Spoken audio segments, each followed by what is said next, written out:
ভজনে অভিনিবেশ না আসার, ভজনের অতিমতি না আসার কারণ একটি, পাপ। আচ্ছা, পাপের রূপ কেমন? খুব মার্মিক কথা, হঠাৎ মনে পড়লো। আপনারা বিদগ্ধ শ্রোতা, অনুভবী শ্রোতা, এই জন্য মরমী শ্রোতা।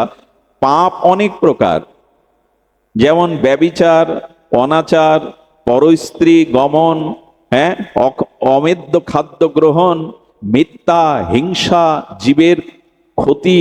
পাপ তো অনেক প্রকার, অসংখ্য পাপ। কিন্তু পাপের রূপ কেমন এটি যদি শোনেন, দুপায়ে এগিয়ে যেতে পারবেন। পাপের রূপ কেমন?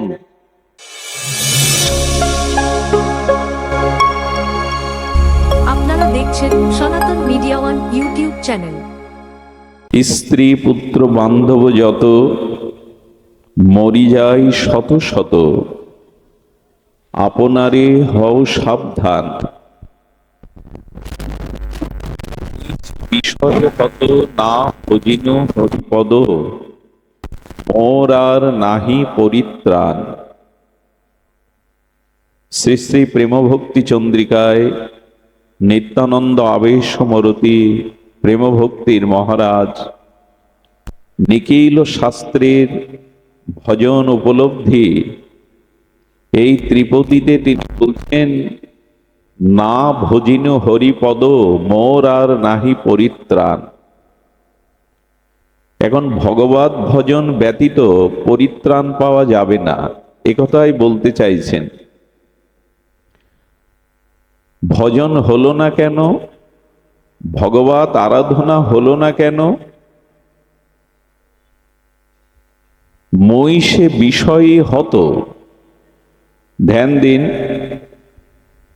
শব্দ স্পর্শ রূপরস গন্ধ, এই জাগতিক বিষয় ভোগে আমার বিবেক, আমার চেতনা, আমার জীবনের লক্ষ্যকে আমরা হারিয়ে ফেলেছি। হত মানে নিহত। এখানে নিহত বলতে নিহত প্রায়, মুমূর্ষ, অর্থাৎ বিষয়ে আসক্ত প্রবণ হয়ে আমার বিবেক, আমার জীবনের লক্ষ্য, আমার চেতনাকে আমি হারিয়ে ফেলেছি। আর এই জন্য হরিভজনে আমি ব্রতী হলাম না। আর তার পরিণাম কি হলো? বিষয় ভাবনার, বিষয় ভোগের বিষময় ফল আমি পরিত্রাণ পেলাম না। দেখুন, এই স্ত্রী পুত্র বান্ধব কুটুম্ব এটা মরি যায় শত শত। আমাদের স্ত্রী পুত্র বান্ধব কি শত শত? ঠাকুরমশাই বলছেন তা নয়। যতবার মনুষ্য জন্ম নিয়ে জগতে এসেছো, স্ত্রী, পিতামাতা, বন্ধু কুটুম্ব, সজ্জন পেয়েছো, বাড়ি গাড়ি, বিষয় সম্পত্তি পেয়েছো, এদের কেউ টিকে থাকেনি। এদের অস্তিত্ব তুমি ধরে রাখতে পারোনি, কারণ এই বিষয় ভোগগুলো অধ্রুব, সত্য নয়। আমরা যে স্ত্রী পুত্র পিতামাতা বন্ধু কুটুম্ব সম্ভোগ করি, এদের সাথে যে ব্যবহার করি, এটা অল্প দিনের, অধ্রুব। ধ্রুব মানে চিরদিনের নয়। এই যৌবন, এই রূপ, এই বিষয় আশা, এই স্ত্রী পুত্র বন্ধু কুটুম্ব কারো চিরদিনের হয়নি, হওয়ার সম্ভাবনা নাই। এই জন্য ঠাকুর মশাই বললেন, স্ত্রী পুত্র বান্ধব যত, মরি যায় শত শত, আপনারে হও সাবধান। এই সাবধানতাটা আসেনি আমার। এটা যে অধ্রুব, সত্য নয়, চিরসত্য নয়, এটা যে অনিত্য, এটা আমার ধারণায় আসেনি। এবং এই বিষয় ভোগের পরিণতি যে অতীব দুঃখ, সে চেতনাও কি আমাদের আছে? এখানে বহু নরনারী পুণ্যার্থী এসেছেন, ভজনানন্দী এসেছেন। বলুন তো, সংসারে ভোগ করে আজ পর্যন্ত দুঃখ ছাড়া শান্তি কে পেয়েছেন? এই রূপ যৌবন স্ত্রী পুত্র সংসার ভোগ করে চিরশান্তি আজও আমরা কেউ পাইনি। সে রাজা মহারাজা সম্রাট ভিখারি থেকে শুরু করে সংসারের বিষয়ে আজ পর্যন্ত আমাদের তৃপ্তি মেটেনি, আমাদের শান্তি মেটেনি। এটাই বাস্তবতা। চঞ্চল পার্বত্য নদীর স্রোতে যেমন সব ভেসে যায়, যখন পার্বত্য অঞ্চলে যাবেন, পার্বত্য সংকুল স্রোতস্বিনী নদী দেখবেন ভীষণ বেগে বহমান। ওখানে কোনো বস্তু স্থির থাকে না। যদি কেউ পার্বত্য চঞ্চল নদীর স্রোতস্বিনী নদীর কাছে যান, ওখানে কোনো বস্তু আপনি হাত দেবেন তো টেনে নেবে, দূরে আপনাকে ভাসিয়ে ভাসমান করে নিয়ে যাবে। পার্বত্য সংকুল স্রোতস্বিনী নদীর মতো এই সংসার চঞ্চল। এই কথাগুলো কথা নয়, উপলব্ধি। এটি শ্রবণের জন্য গৃহকর্ম ছেড়ে, তাপ প্রবাহ ছেড়ে আপনারা এই ধুলায় বসেছেন মন্দিরে, এই উপলব্ধিটা আসবার জন্য। ভাগবতে এসে অন্য কিছু পাবেন না, এখানে উপলব্ধি পাবেন। শিশুর বিন্দুর নয় অস্থায়ী, সেই প্রভাত কালে দুর্বা ঘাসের উপরে যে চকচক করছে মণির মতো শিশুবিন্দু, এর স্থায়িত্ব কতক্ষণ? প্রভাতে ঘাসের উপরে সেই মুক্তার মতো শিশুর বিন্দুটি মুহূর্তেই শুকিয়ে যায়, এ সংসার দেখতে দেখতেই ফুরিয়ে যায়। এর স্থায়িত্ব কোথায়? কোনো কিছুই এর স্থায়িত্ব নয়। আর বললেন এগুলো গভীর শোকের, প্রতিবারই তো এই মৃত্যু, জরা, ব্যাধি, অভিশাপের শোক এই বুকের মধ্যে। শোক শূন্য কোন ব্যক্তি আছে দেখান।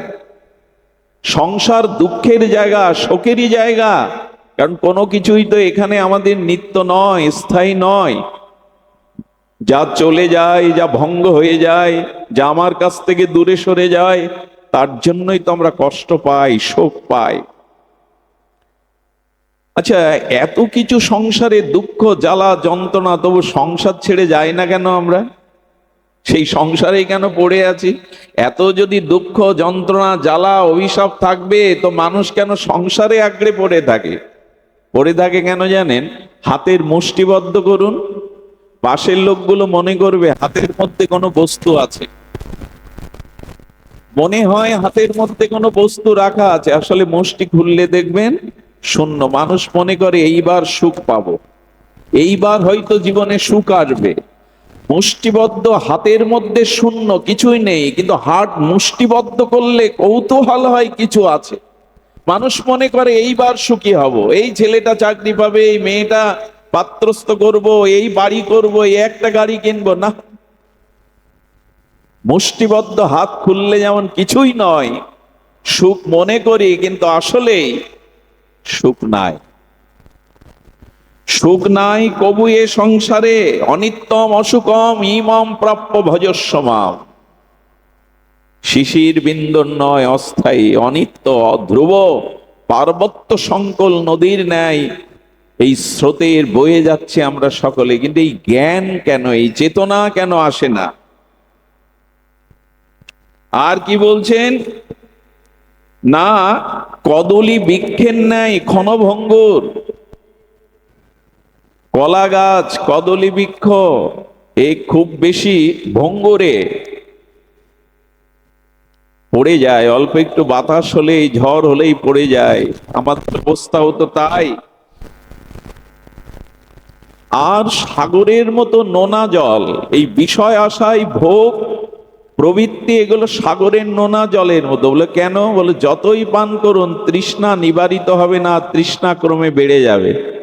খার প্রধান লবণাক্ত জল যে পান করে তার তৃষ্ণা মেটে না। সংসারে যত ভোগ করি ততই তৃষ্ণা বেড়ে যায়।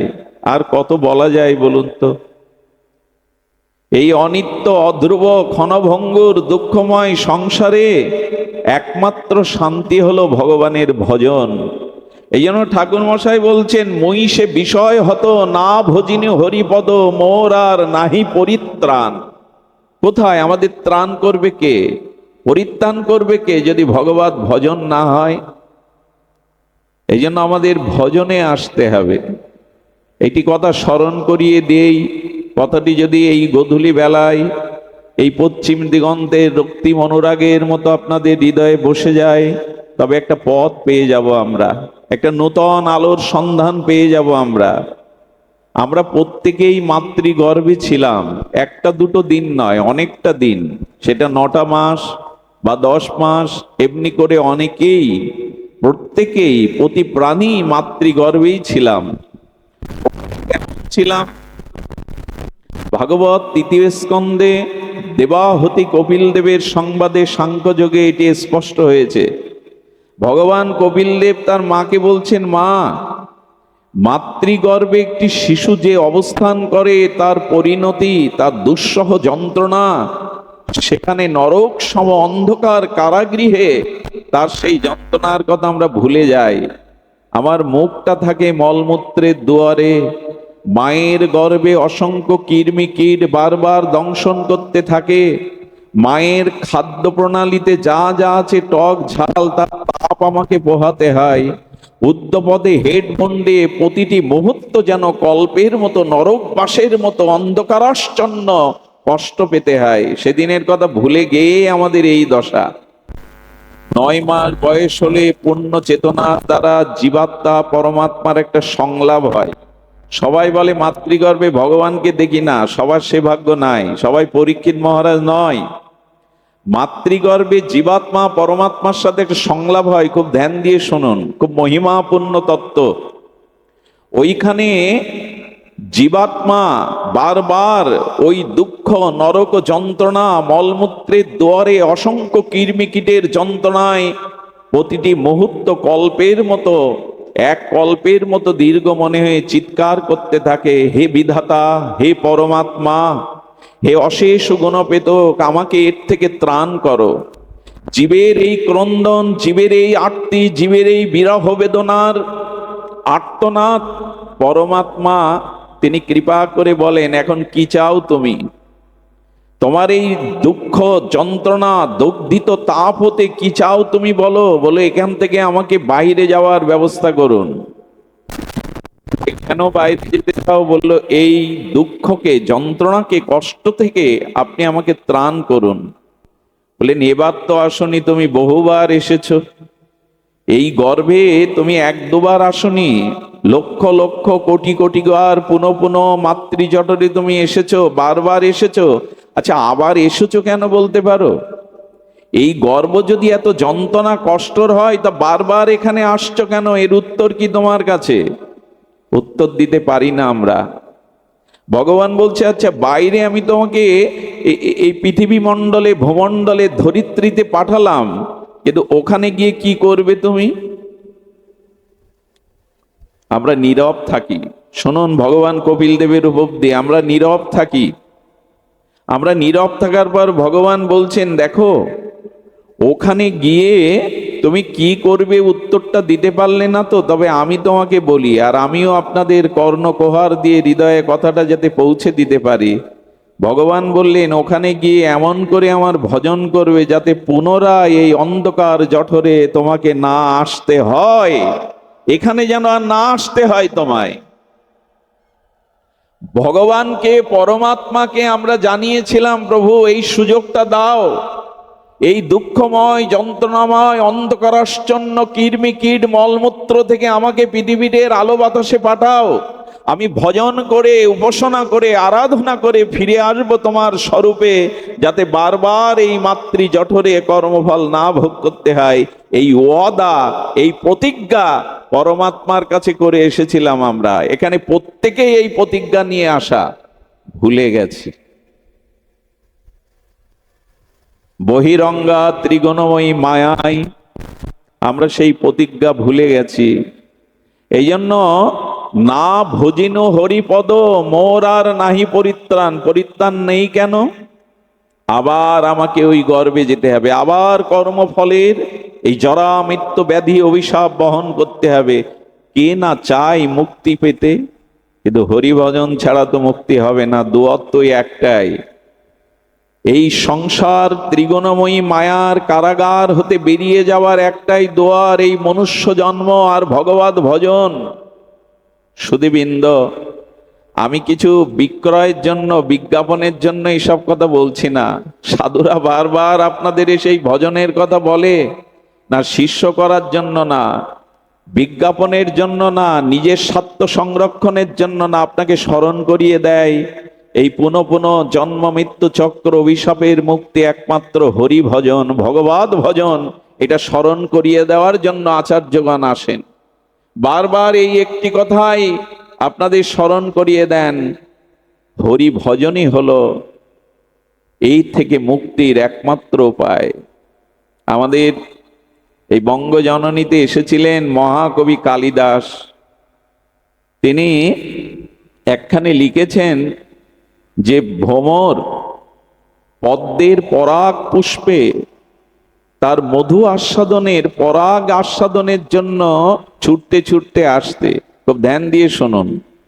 ভ্রমর অর্থাৎ অলিকুল গুঞ্জনরত হয়ে প্রস্ফুটিত পদ্মের আর সুগন্ধময় রেণু মধুগন্ধ আস্বাদনের জন্য ছুটে আসতে গিয়ে দেখছে কেতকী ফুলের বাগান। কি ফুলের বাগান? কেতকী, দেখতে খুব সুন্দর। কেতকী ফুল দেখতে সুন্দর, ওখানে কেতকীর বাগান থেকে ভ্রমর মনে করলে এর মধ্যেই মধুগন্ধ মধুরেণুর আস্বাদন পাবো। কেতকী ফুলের বক্ষ মাঝে ভ্রমর বসে যখন আস্বাদন করতে শুরু করলো, তখন ওটা তিক্ত, বড় কটু।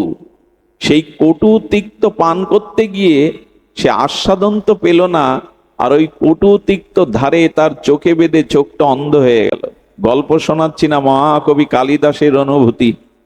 তিনি বলছে যখন অন্ধ হয়ে গেল আর এই তিক্ত কটু রসে যন্ত্রণা পেতে লাগলো, মধু রস তো কেতকী দিতে পারে না, কি করলো জানেন? ওই অন্ধ হয়ে বাগানের মধ্যে ঘুরতে লাগলো। যে পাপড়িতে বসে ওখানে ধার কাটার দ্বারা তার পাগনা চূর্ণ বিচ্ছিন্ন হয়। এইভাবে যন্ত্রণা কাতর হতে হতে একদিন ভ্রমর ক্লান্ত শ্রান্ত হয়ে মৃত হয়ে পড়ে থাকে। কবি কালিদাস বোঝাতে চাইছেন কেতকী ফুলের বাগানের মতো স্ত্রী পুত্র রূপ যৌবন ভোগ বিলাসের মধ্যে আমরা প্রবেশ করেছি।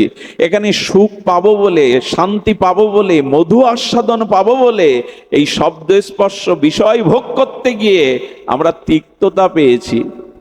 আগ ভেবে কাঠ চুষলে তো রস পাওয়া যাবে না।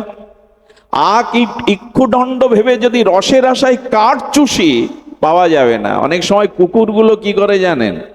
হাড্ডি নাই, কোনো প্রাণীর, মরা প্রাণীর হাড়, ওই হাড়টা নিয়ে গালসি দিয়ে চিবাতে থাকে।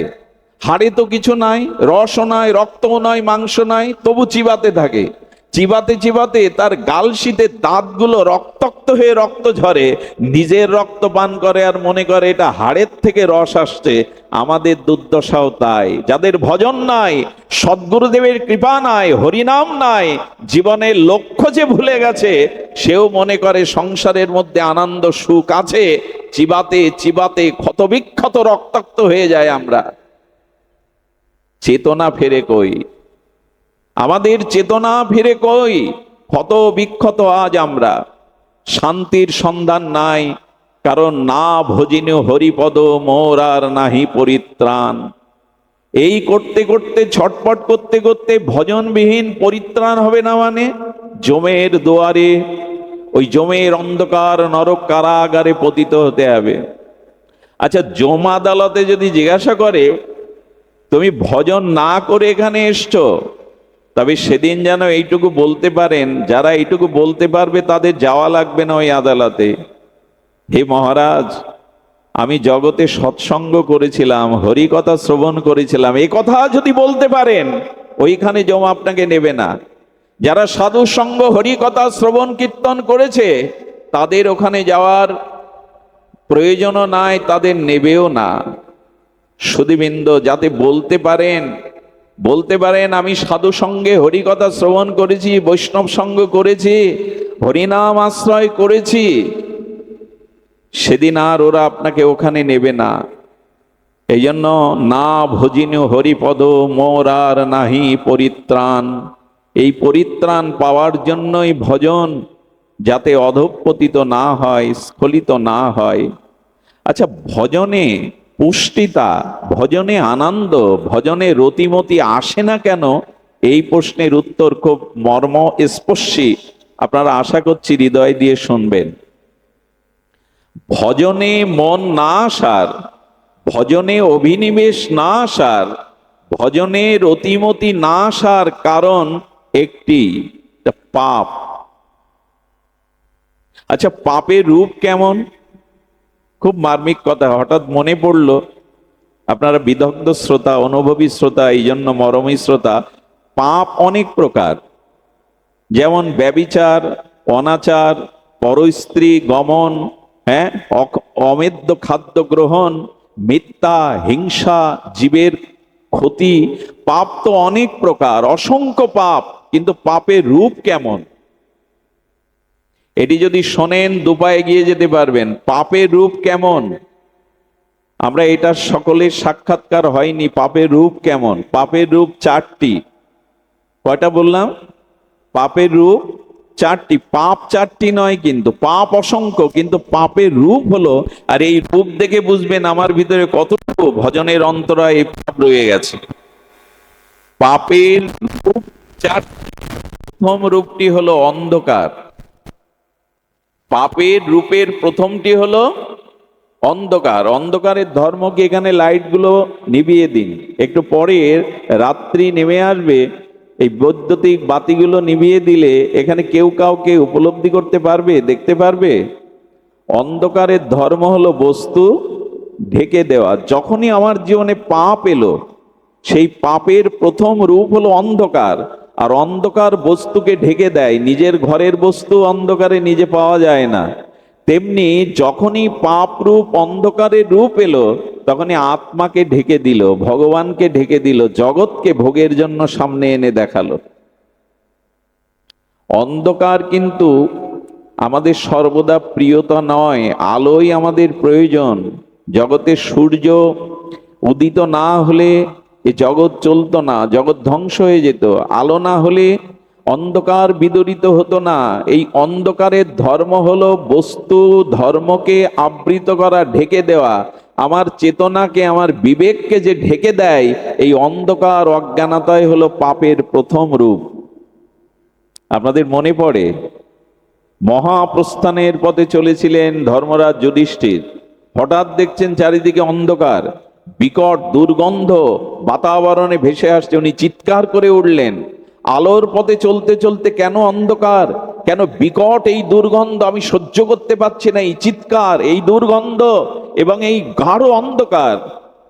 বলেছিলেন ধর্মরাজকে, আপনার মনে পড়ে কুরুক্ষেত্রের যুদ্ধে আপনার মুখ দ্বারা একটা মিথ্যা প্রকাশ হয়েছিল। এগুলো গল্প উপন্যাস নয়। হ্যাঁ, অশ্বত্থামাই হত। ভগবান শ্রীকৃষ্ণের কথা বিশ্বাস করতে চাননি দ্রোণাচার্য। বলেছিল যদি যুধিষ্ঠির মুখ দিয়ে বলে, কারণ কৃষ্ণ অনেকবার প্রতিজ্ঞা রক্ষা করতে পারেনি, কিন্তু যুধিষ্ঠির যদি বলে আমি মানতে রাজি আছি। যুধিষ্ঠিরের শ্রীকৃষ্ণের বলা কৌশল, যুদ্ধে কৌশল অবলম্বন করতে হয়, যুদ্ধ কৌশল ছাড়া হয় না। সেই দ্রোণাচার্যকে বধ করবার জন্য বলেছিল অশ্বত্থামা হত। তাতে ধর্মরাজ যুধিষ্ঠিরের জন্য যদি অন্ধকার নরক দেখতে হয়, আমার উপায় কি হবে? পাপের প্রথম রূপ হলো অন্ধকার। যার জীবনে অন্ধকার, তার স্বরূপ ঢাকা পড়েছে, সে অস্তিত্বকে, শাশ্বতকে বুঝতে পারবে না। এই জন্য যারা ভজন করে, সাধন করে, তাদের এই আজ্ঞা চক্র প্রস্ফুটিত হয়। এইখান থেকে তাদের বিকিরণ হয় আলো, দিব্য জ্যোতির্ময় আজ্ঞা চক্রের আলো। তারা জগৎকে নয়, জগদীশ্বরকে দেখতে পায় সেই দিব্য আলোতে। আমাদের পাপ আছে, তাই আমাদের জীবনে অন্ধকার। আমরা স্বরূপকে দেখতে পাই না, আমাদের জীবনের লক্ষ্যকে আমরা দেখতে পাই না। পাপের প্রথম রূপ অন্ধকার। এই অন্ধকারের পতিত হতে হবে। অসতমা সদ্গময় তমোসমা জ্যোতির্গময় না। সেই অন্ধকার থেকে আলোয় আসার আমার চেষ্টা নেই, কারণ হরি ভজন নেই, ত্যাগ বৈরাগ্য তিতিক্ষা ভগবত অনুরাগ নেই, সাধু সঙ্গে অনুরাগ নেই। এই জন্য আমরা আলো থেকে অন্ধকারের পথে যাচ্ছি। কিন্তু ঋষি বলেছিল তমোসমা জ্যোতির্গময়া, অন্ধকার থেকে আলো এসো। কিন্তু পাপ আমার জীবনে অন্ধকার এনে ঢেকে দিল। পাপের দ্বিতীয় রূপ চঞ্চলতা, বহির্মুখিতা। খুব ধ্যান দিয়ে শুনুন। পাপের দ্বিতীয় রূপ চঞ্চলতা বা বহির্মুখিতা। মন যখন অন্তর্মুখী হতে চায় না, আর মন আছে চঞ্চলা দিয়ে মদ খায়, ওই মদ্য মাতাল কি কখনো বলে মদ খেতে আমার রুচি হয় না? একথা বলেছে কখনো মাতাল? বলে? আচ্ছা, যে চুরি করে সে কখনো বলে চুরি করতে আমার ঠিক রুচি হয় না? বলে কি কেউ? বলেছে? বলে না।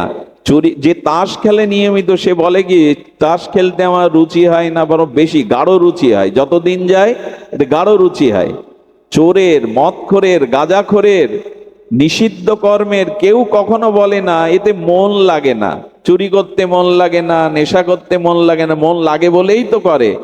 একমাত্র মন লাগে না এই শব্দটা ব্যবহার করে মানুষ সাধন ভজনে।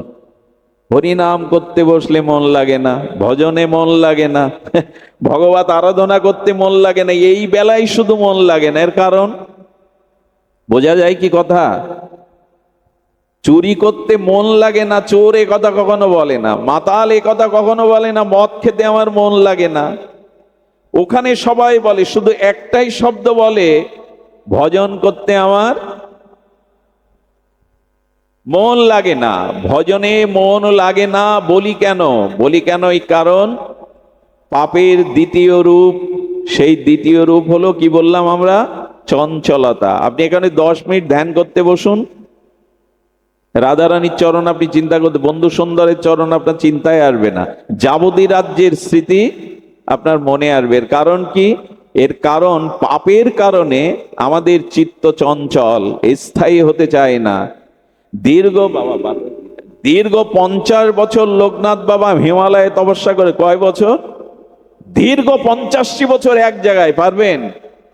কানাই এরা শিবকল্প অবতার, 50টি বছর হিমালয়ে সাধনা করেছেন, এক দুটো দিন নয়। গৌতম বুদ্ধ 11 বছর এক বৃক্ষতলেই কাটিয়ে দিলেন। আমাদের মন লাগে না, কারণ পাপ। আমাদের জীবনে এই পাপই আমাদের চিত্তকে চঞ্চল করে তুলে দেয়, বহির্মুখ করে দেয়। এখন ধ্যানে বসুন, মন লাগবে না। সুধীবৃন্দ, এই জন্য পাপের দ্বিতীয় রূপ চঞ্চলতা, বহির্মুখিতা, অন্তর্মুখী হতে দেয় না। আজ মানুষ বড় অশান্ত, মানুষের চিত্ত চঞ্চল, মানুষ স্থির হয়ে কোনো কিছু ভাবনায় আনতে পারে না, স্থিতিপ্রজ্ঞ মানুষের নাই। এর কারণ যার জীবনে যত বেশি পাপ, তার চিত্ত তত চঞ্চল এবং বহির্মুখ। পাপের তৃতীয় রূপ, এগুলি জানা খুব বিশেষ প্রয়োজন। পাপের তৃতীয় রূপ হলো, বাবা ওই তিলক এখন দিও না বাবা, পাপের তৃতীয় রূপ বিঘ্ন। কি বলা হলো? বিঘ্ন। দেখবেন ভগবত পথে, সৎ পথে, ভজনের পথে আসতে গেলেই আমাদের যত বিঘ্ন সব এই ভজন পথে। এর একটাই কারণ, আমার প্রাক্তন এবং বর্তমান পাপ ভজনের পথে বাধা। আসবেন হরিকথা শুনতে, গৃহে একটা বাধা পড়ে গেল, বিঘ্ন হয়ে গেল, বাধাই তো আছে, এই বাধাতেই জীবন কেটে গেল। এইবার ভজন করব, এবার ভজনে বসবো, এবার ধামবাস করব না। বিঘ্ন বা বাধা এটি পাপের তৃতীয় রূপ। আমাদের জীবনে অনেক বাধা, লক্ষ্য করে দেখুন, সৎ পথে আসবার জন্য, ভগবত পথে আসবার জন্য কত বাধা। একটি ছেলে যখন নিরামিষ খেতে শুরু করে, ভগবানকে ভোগ লাগিয়ে পেতে শুরু করে, একটু ঘরে বসে দোদ দিয়ে গ্রন্থ পড়ে, জপ ধ্যান করে। বর্তমান সময়ের মানুষ, পিতামাতা, অভিভাবক অনেকেই বলে লেখাপড়া নেই, শুধু জপ ধ্যান, ওর 12 বেজে গেছে। বিঘ্ন অনেক, পিতামাতাও বাধা হয়ে দাঁড়ায়।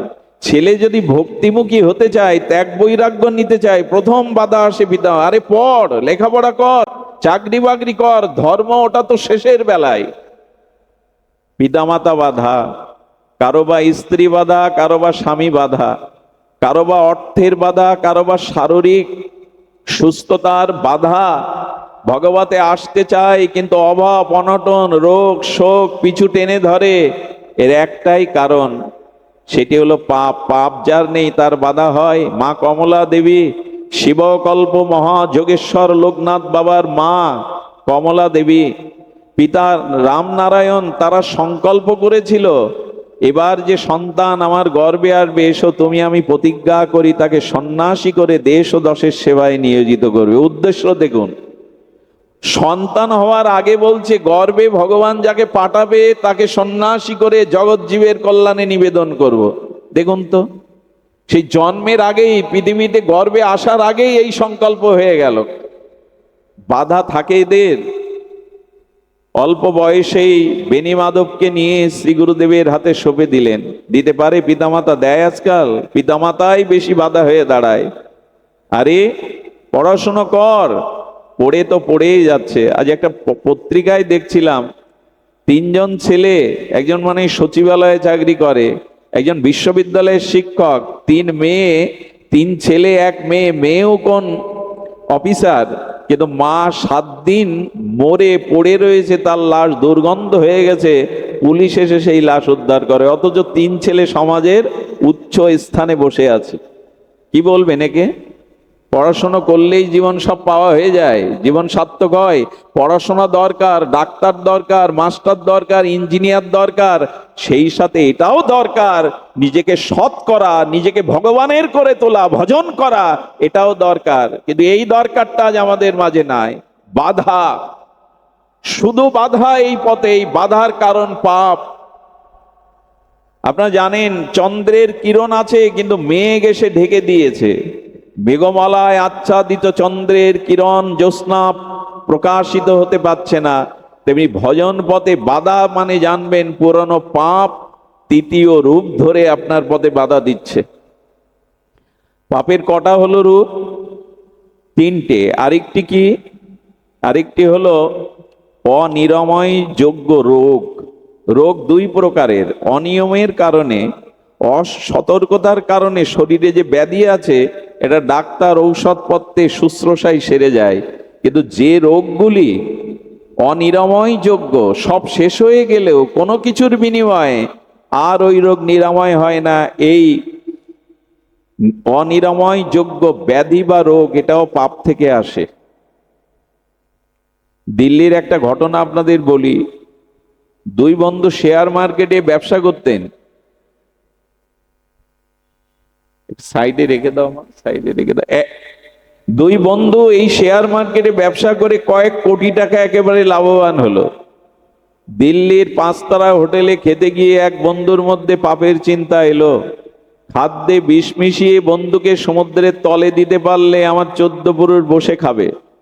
এই পাপের চিন্তায় হোটেল বয়কে টাকা দিয়ে খাদ্যে বিষ দিয়ে তাকে মেরে নদীতে ভাসিয়ে দিল।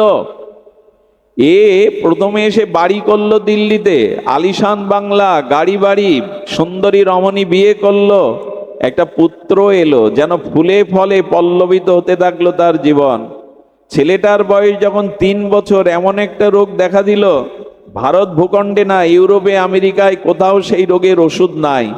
ওই ছেলেটাকে বাঁচানোর জন্য এই কোটি কোটি টাকা সব বিনষ্ট করলো, বাড়ি বিক্রি করে দিল, শেষ সম্বল ছিল 100 টাকা। হাসপাতালের ডাক্তাররা বলল বাড়ি নিয়ে যান, তার তো কোনো সম্ভাবনা নেই। ওই 100 টাকায় পুঁজি ছিল, গল্প শোনাচ্ছি না। বাড়িতে আনলো, ড্রাইভারকে 100 টাকা ভাড়া দিল, ওইখানেই মারা গেল।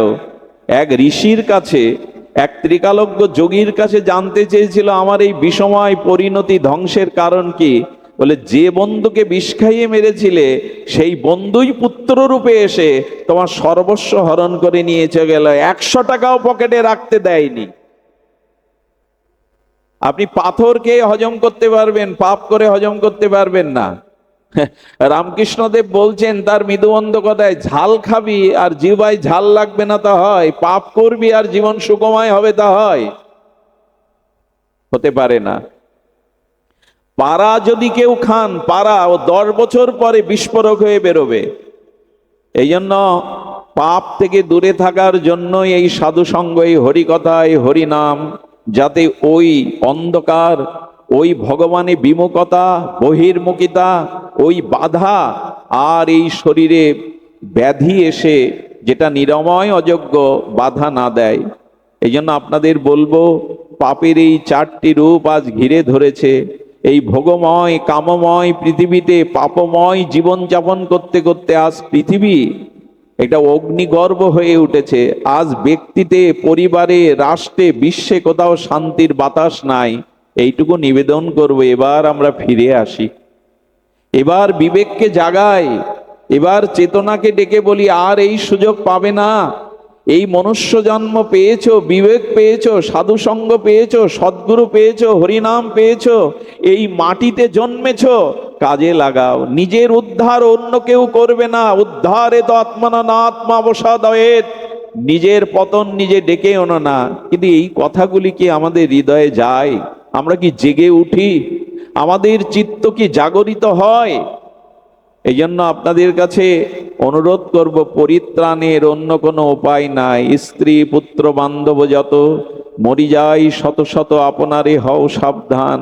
মহিষে বিষয় হত না ভজিনী হরিপদ, মোর আর নাহি পরিত্রাণ। ঠাকুর মশায়ের এই মহাবাণী প্রেম ভক্তি চন্দ্রিকায়।